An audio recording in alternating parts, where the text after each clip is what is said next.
Good afternoon, Your Honor. Good afternoon. Please state your name for the court. Barbara J. Russell. And you have testified before this court a number of times, correct? Yes, ma'am. Did you evaluate Mr. Wakey prior to trial? I did. And can you tell the court when you did that? I did that in, well, I met with him twice. First was in, I believe it was September, August or September of 2024. And I saw him again, 2025, I'm sorry. And again, the end of December. How much time did you spend talking with him and administering tests? Talking and administering tests, probably a total of about 8 hours. And putting the test aside, how long did you spend talking with him? About 5 hours. And you did administer psychological tests? I did. Okay, what test did you administer? A personality assessment inventory and a detailed assessment of post-traumatic stress.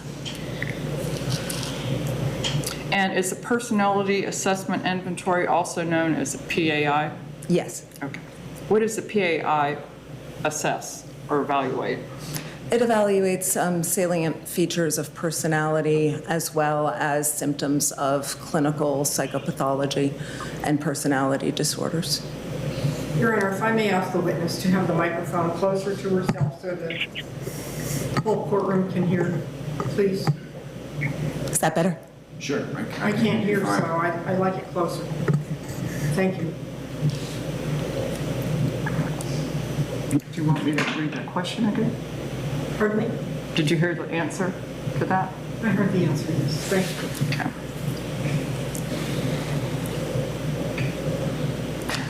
And so the PAI also tests psychosocial maladjustment, correct? Yes, it looks for symptoms of psychosocial adjustment or maladjustment.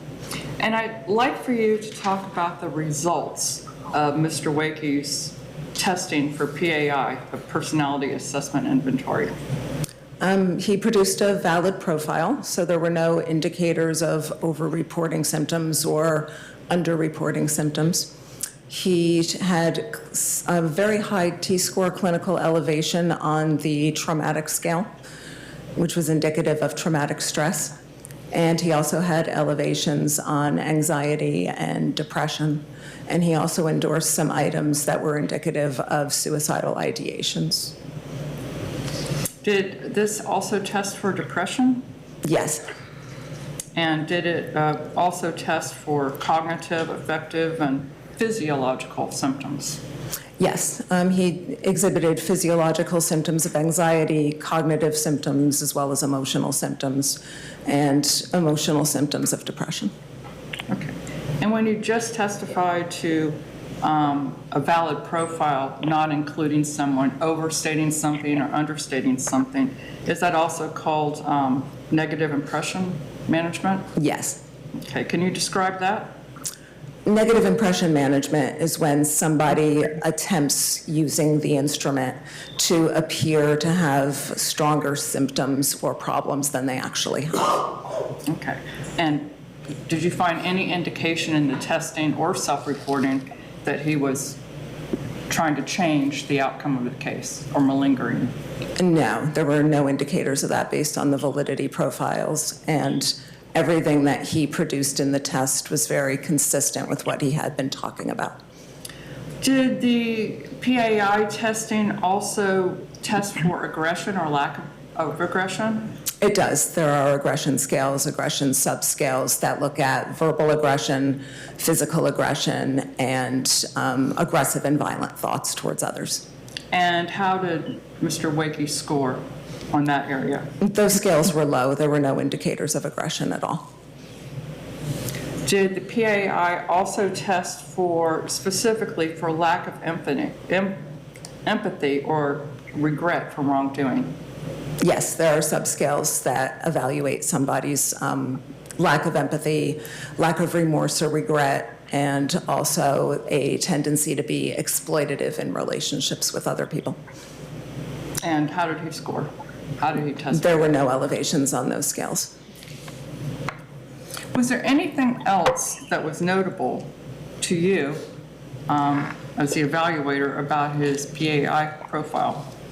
Yes, he endorsed items and had some elevations on scales that identified that he is methodical, organized, values high achievement, and also that he has, it was a slight elevation, but elevation nonetheless, has the tendency to be intolerant of boredom, to crave excitement, and to not always consider the potential consequences of behaviors when he's having fun.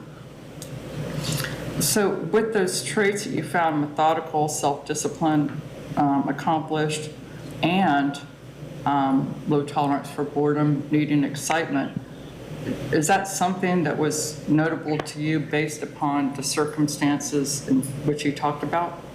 Yes, based on what he talked about in terms of his overall life experiences, his accomplishments, and also his relationship with Colton Wright. And from a psychosocial perspective, can you opine on why Brennan was interested and got involved with Colton Wright? Colton Wright and the way their relationship, it met his interest and craving for excitement. Colton was a lot of fun. He described him as being really fun to be around, entertaining, humorous.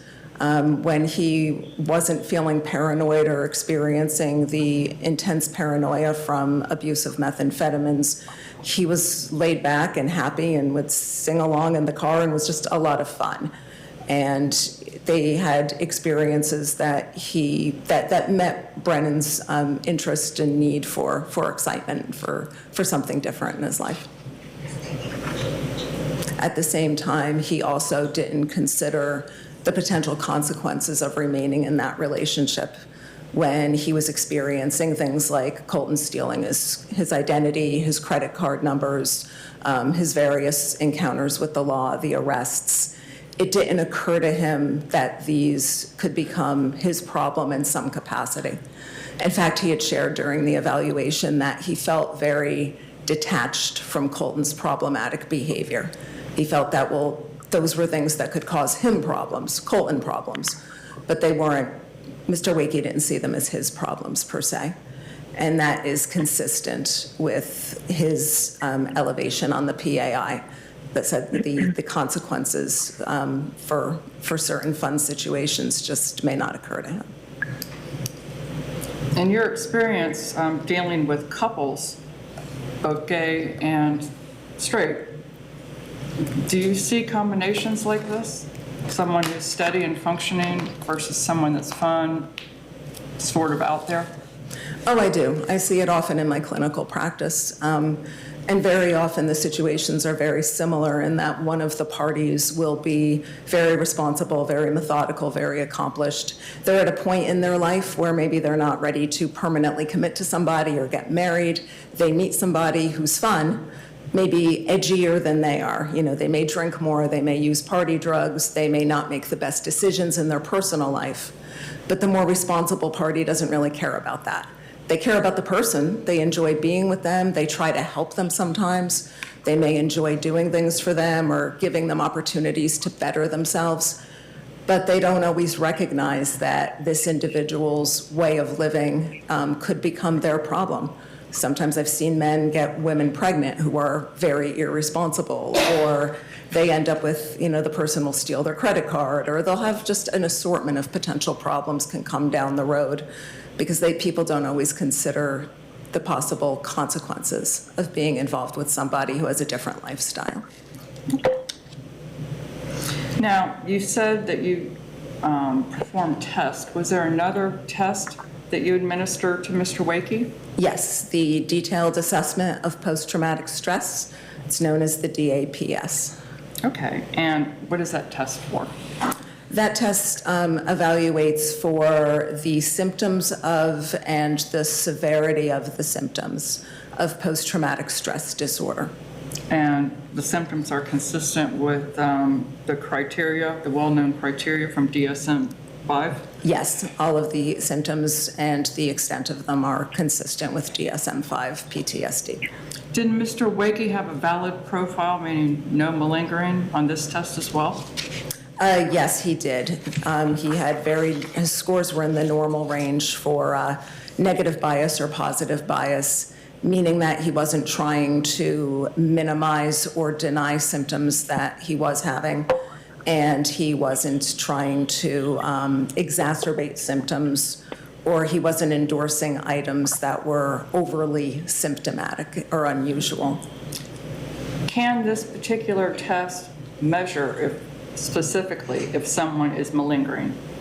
It's a very good test to assess if someone's malingering PTSD symptoms because there are many items that are very unusual. They don't appear with PTSD, and they're just unusual symptoms. So when I administer this test, if somebody is endorsing these very unusual symptoms, it's often indicative that they're just simply trying to appear to be very symptomatic.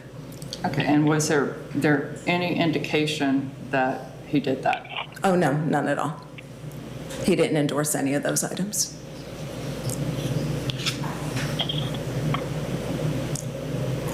So the results of that test, what did you determine? Mr. Wakey met diagnostic criteria for post-traumatic stress disorder based on the findings of the test. Okay, and we hear about it all the time, but can you specifically say what post-traumatic stress disorder is? Post-traumatic stress disorder, to break it down to its most simple terms, is when after experiencing an event that is a real threat or danger to one's safety or one's life, the person will have what's known as an acute stress response. Their physiology begins to alter so that they can respond to that stress, either by altering their environment or altering their behavior. And then afterwards, the organism returns to its normal baseline state. But with PTSD, the survival organs of the brain, the emotional organs of the brain, don't fully process that the traumatic event is over. And therefore, the individual will often remain in a state of hypervigilance, fear. They may become easily aroused. They may have nightmares. They will have a variety of psychological and physiological experiences as if that acute stressor is still happening now. And when you tested Mr. Wakey, was that acute stressor still not resolved in his brain? Correct. What specific experience did Mr. Wakey describe to you which led to a traumatic situation which ended in post-traumatic stress disorder? The acute stressor that was identified was Colton Wright's violent behavior that occurred prior to the shooting. Does the totality of your findings, both on testing as well as speaking with Mr. Wakey, does that indicate that Mr. Wakey does indeed have post-traumatic stress disorder as a result of what happened before he shot Colton Wright? Yes. Does everyone who experiences a traumatic event suffer from post-traumatic stress disorder? No, not everybody suffers from PTSD after a trauma.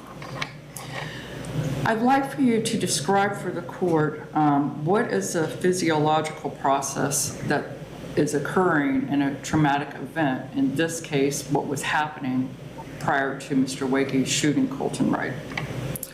His brain took in the data that was happening around him, which was Colton Wright's behavior, and it perceived that behavior as an immediate threat to his safety or his life.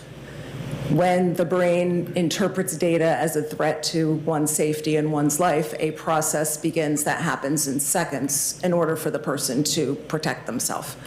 First, there's an assessment of the severity of the situation.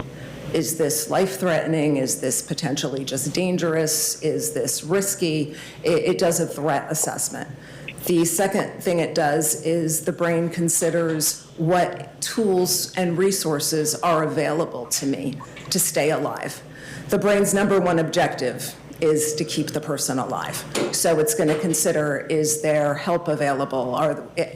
What can I do in terms of speed? Can I run? Do I have an escape? Do I have tools? Do I have weapons? What can I do? And the third thing it does is it activates an action plan, which, as I said earlier, involves either changing one's own behavior to respond to the threat or changing your environment, getting away from the situation. And if one can't change their environment, then they change their behavior and take some kind of self-protective action. When you were describing for the court the different things that the brain is processing when they're in this situation, and you are referring to the acute stress, correct? Yes. They're not really thinking everything out logically, are they? No, that's impossible because, first of all, it happens in a matter of a couple of seconds. And second of all, when the acute stress response is going on, it's the survival organs of the brain, the primitive brain, monkey brain, as I sometimes call it, that's driving the bus in that situation. The frontal cortex, which is the rational, systematic, problem-solving part of the mind, is taking a backseat to this process. Survival brain is focusing on one thing, and that's staying alive. So there's not going to be any deep kind of analysis about, well, would this be better than this, or is this possibly something that could be interpreted as unlawful if I take this action? The person's mind is trying to keep them alive. So they don't have the comfort of thinking everything out at that time. They're responding to something, and they, would you say primally response? Yes, absolutely. The thinking it out usually comes the next day. You know, people tend to be the Monday morning quarterback the next day. They look back, they evaluate, what could I have done differently? But that's, of course, after the fact. Okay. Is it kind of like when you see a car's getting ready to hit you and you slam on your brake? I object to leading. I mean, this has been leading all along, but, you know. Overruled. I'll allow leading questions at a sentencing hearing. You may lead the witness. Is this kind of like for everyday life? You're driving and then, you know, someone pulls out right in front of you and you just brake and then turn your car maybe into another lane just to survive? Yes, very similar. And someone isn't going to contemplate in that moment, should I turn my car to the left? Might I hit somebody? They're trying to avoid impact in that moment. And then maybe 20 minutes later, they say, oh, I shouldn't have done that because now I'm responsible for hitting this car. But in the moment, They're trying not to get hit. exactly. Can an acute stress response like you've described today impair someone's capacity to conform their conduct with or appreciate the legal ramifications? Absolutely, because again, one isn't thinking about possible legal ramifications during that few second window when their brain is responding to protect themselves. Okay.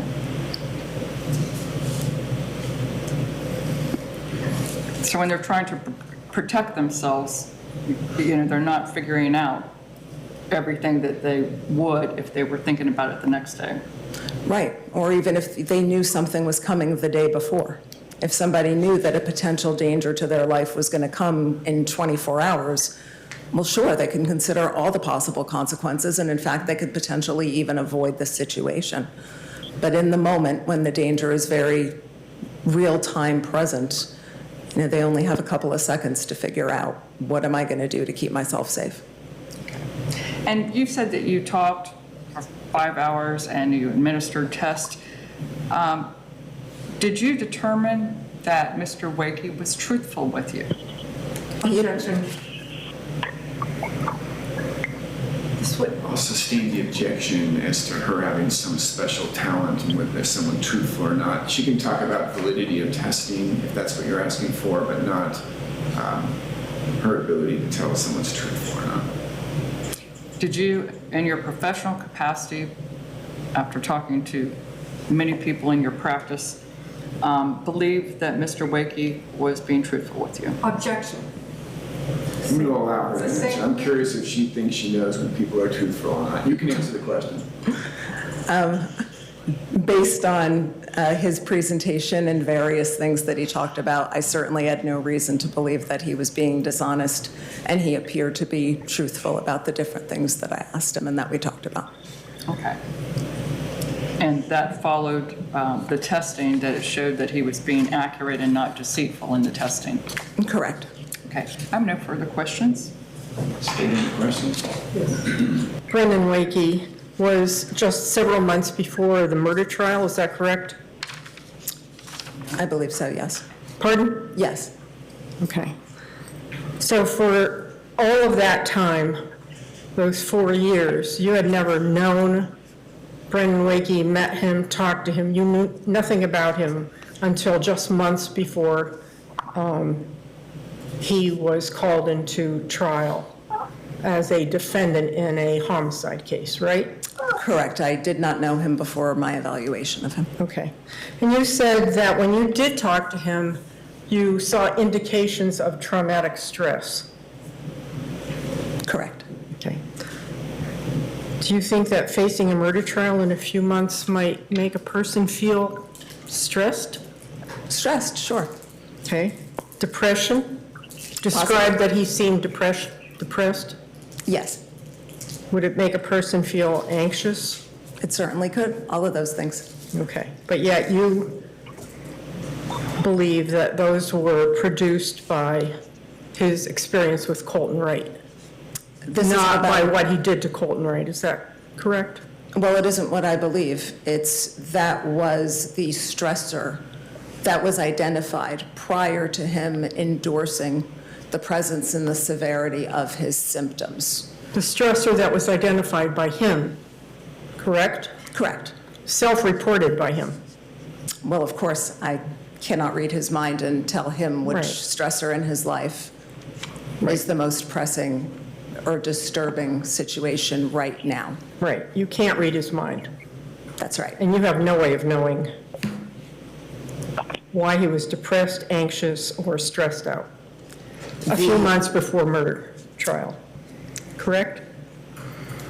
No, incorrect. Are we talking about the test results specifically? No, I'm talking about you and you coming up with a decision. You have no way of knowing, you personally have no way of knowing whether he was depressed, anxious, all of those things that you talked about because of the fact that he was facing a murder trial or the fact that this happened between him and Colton Wright. These are not mutually exclusive. I believe he was feeling stress, anxiety, depression, and many things for a variety of reasons. Certainly, the traumatic stress was a significant factor. Was the circumstances of a trial and the possible outcome something that could be eliciting those feelings as well? Of course, they would be for anybody. Okay, so you did no specific tests for malingering, did you?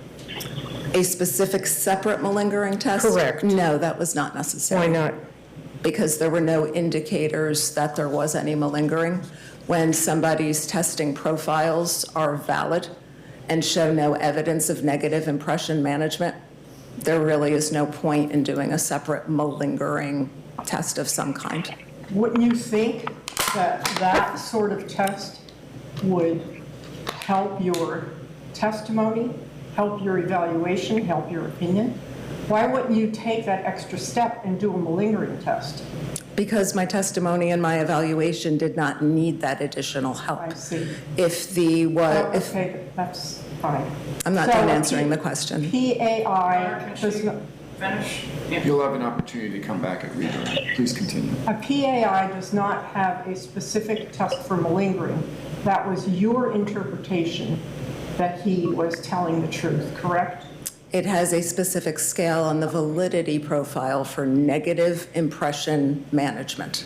But there are actual malingering tests that almost all psychiatrists and psychologists give, and you chose not to do that in this case. Isn't that true?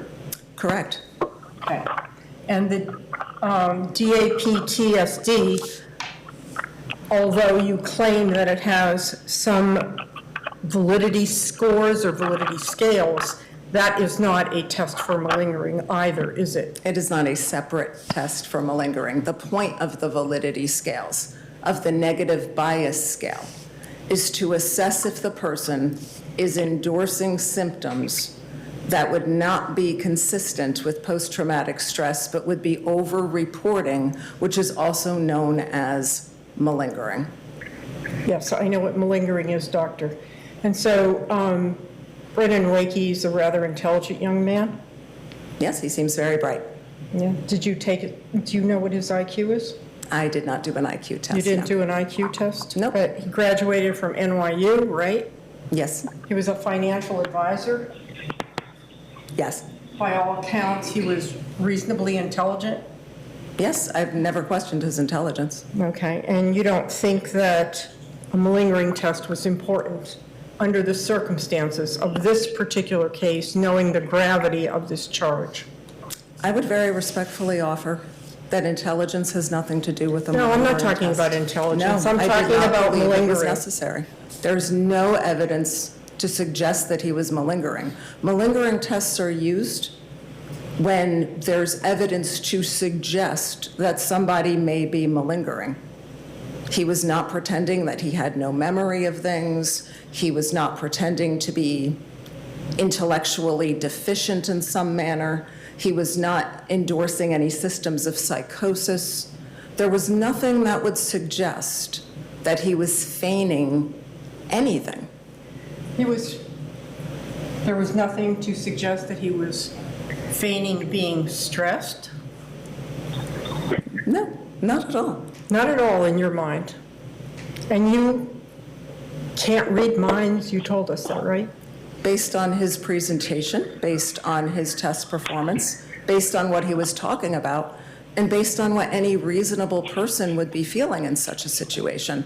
I can't think of a single human being I've ever met who would have been in a situation that Mr. Wakey was That's okay, I'm not in asking and that then question. be Miss facing Dr. trial. Russell, don't expand.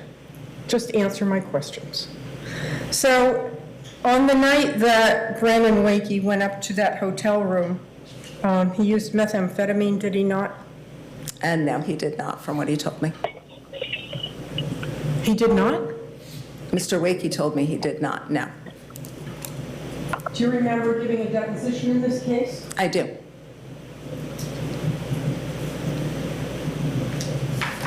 Do you also remember providing me with your notes? I do.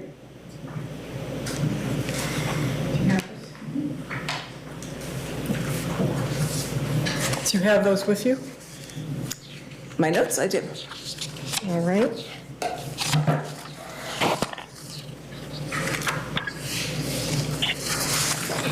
Did Mr. Wakey ever use methamphetamine with Colton Wright? Yes, he told me he did on several occasions. Okay. All right, so do you have the deposition with you as well? I don't. Okay, I'm going to give you a copy. And Your Honor, I inquired of the defense, they have a Thank you. copy as well. Before you look at that,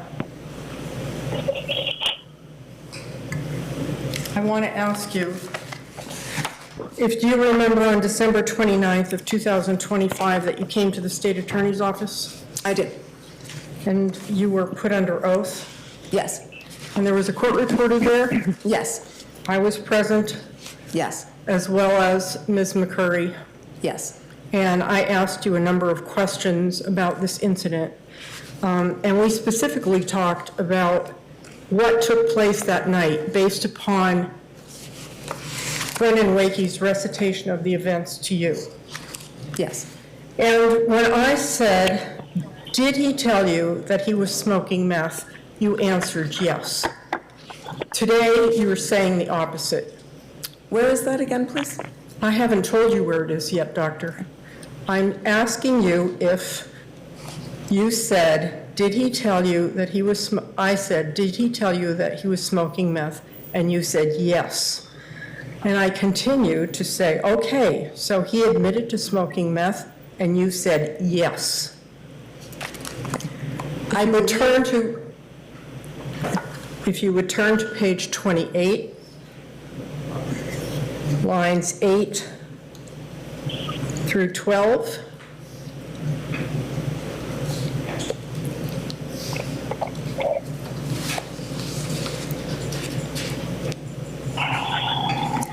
Can you read that silently to yourself? Yes, I did. And can you explain to me why today you are denying that that Brennan Wakey told you he smoked meth? When you first asked the question, I thought you were asking if Brennan said that Colton was smoking meth. He did tell me he was smoking meth. He told me Colton was smoking meth. When I met with Mr. Wakey on December 31st, I reviewed that again and asked him to please clarify. So he clarified again that he was not smoking meth. My notes also indicate that he had stopped smoking meth before the night of the incident. So you're telling me that the defendant lied to you. He told you that he was smoking meth before December 29th when you gave this deposition. And now, today, you're telling this court that you went back, asked him the question, and he gave you a different answer. That's not what I said. What did you say? I said that when you asked me, and I'm going to make sure I'm reading the question right, did he tell you he was smoking meth? I thought you meant, did he, Brennan, tell me that he, Colton, was smoking meth? No. Let's look at the next question and see if that makes sense. So I asked, did he tell you that he was smoking meth? You responded yes. I said, okay, so is he admitting to smoking meth? Now, a person admitting to smoking meth, and you know the language as well as I do, the English language, why would Brennan Wakey admit that Colton Wright was smoking meth? But let's go on. You said yes again. I don't know if this is funny to you, doctor, but it's not funny.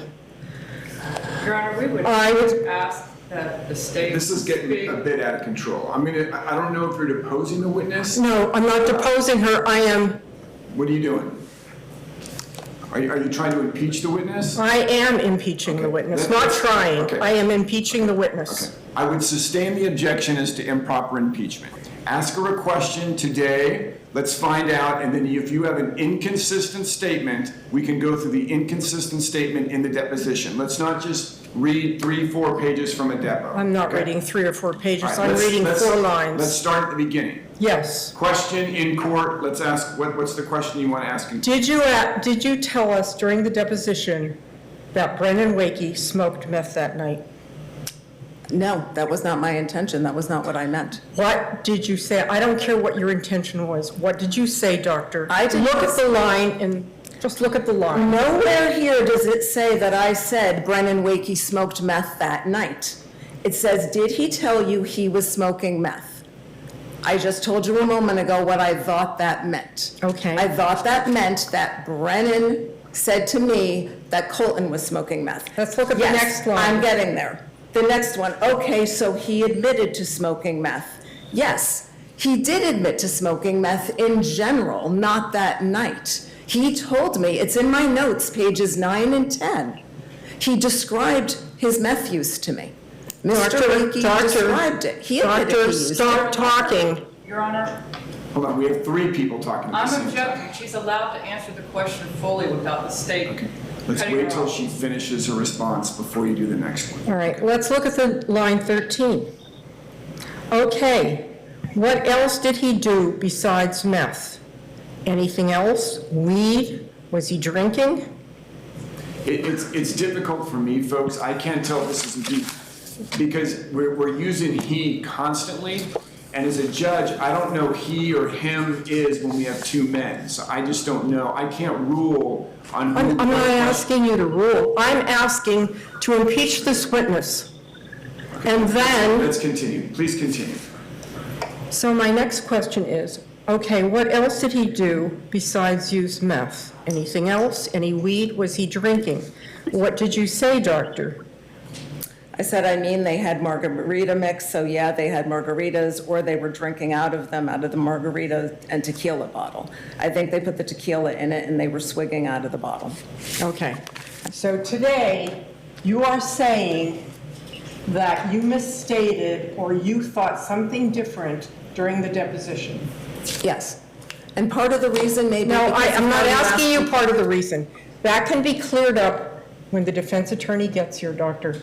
I am asking you if you are now revising your statement. Now, Your Honor, show me we where, object to the state. Overruled. You'll have an opportunity. She's already explained what she thought when the state was using he in the question. She's answered the question. Let's move on. and where in your notes does it say that Mr. Brennan Wakey used meth a few times? Page 9. Yes? Middle of the page, on a handful of occasions, he used meth with him, meaning Brennan used meth with Colton. Okay. And how does that obviate what you said in the deposition?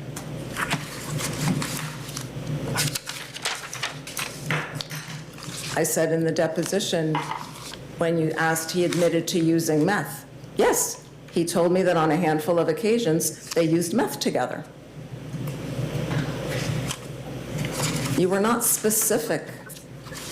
I apologize for the misunderstanding. This also could have been cleared up before today if you had any follow-up questions.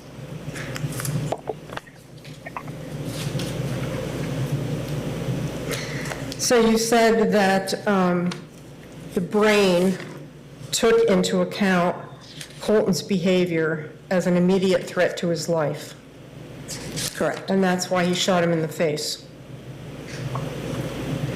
Yes. Yes? You also said that the defendant, Brennan Wakey, knew that Colton Wright was in a confrontational mood earlier that evening. When did I say that? In your deposition, doctor. Shall I look for it? No, that's fine. That makes sense. I didn't know if you were referring to my testimony today or the deposition. Okay. Yet, it's undeniable that even though Wakey knew that Colton was in a confrontational mood, he went to the hotel, did he not? Of course, yes. Pardon me? Of course he did, yes. Okay. And so, you also know that he went to the hotel while he was armed with a gun, correct? He carries a gun, yes. Did he go with a gun? Yes. Okay. When Colton was in a confrontational mood, was that something that put him under stress, going to see his lover while his lover was in a confrontational mood and taking an armed and being armed? What's the objection?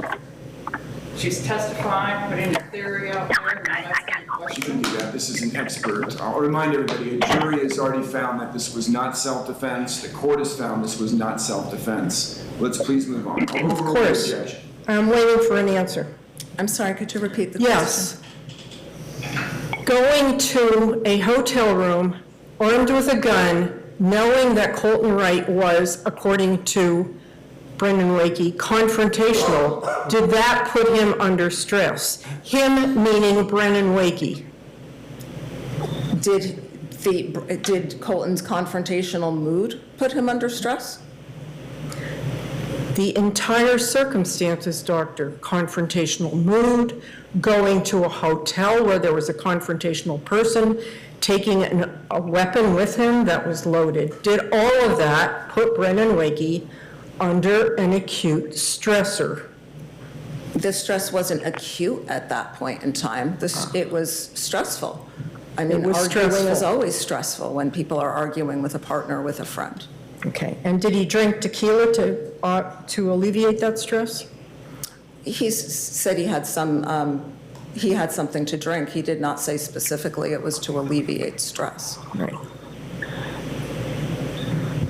How about one way to alleviate stress? Just walk out?